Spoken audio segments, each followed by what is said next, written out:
네, 이번 대통령 선거에서 보수 진영의 가장 유력한 후보였던 반기문 전 유엔 사무총장이 사퇴 나서지 않겠다고 했고, 그 다음으로 지지율이 제일 높았었던 황교안 대통령 권한대행도 나서지 않기로 사실상 결정을 한 것 같습니다. 여야 반응 알아보겠습니다. 박광렬 기자 연결돼 있고요. 어떤 얘기들 나오고 있습니까?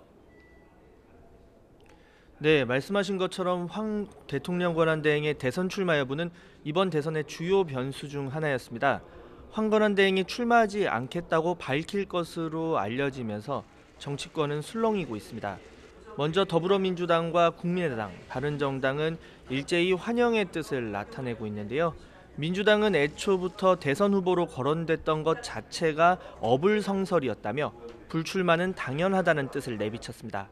그러면서 박 전 대통령 검찰 수사, 또 박 전 대통령 관련 자료에 대한 대통령 기록물 지정 등에 있어서 공정한 국정 운영을 위해 힘써줄 것을 당부하고 또 강조했습니다.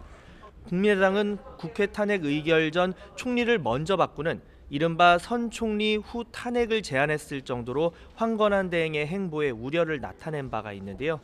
박근혜 정부의 법무부 장관을 지낸 데 이어 총리로서 이번 불출마 결정은 당연하다는 입장입니다. 그러면서 남은 50여일 동안 긴급한 국정 현안을 잘 관리하고 대통령 선거 관리에 만전을 다해주길 바란다고 덧붙였습니다.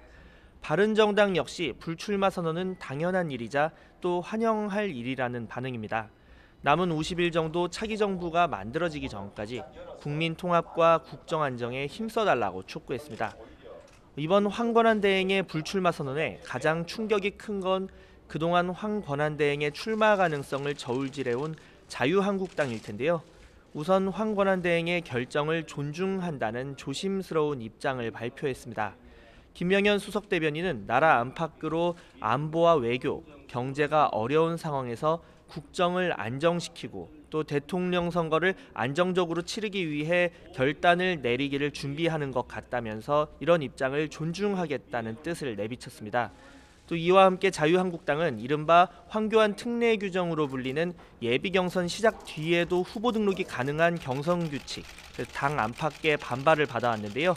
잠시 전 비상대책위원회 회의를 열어 문제가 된 특례 규정을 없애기로 했습니다.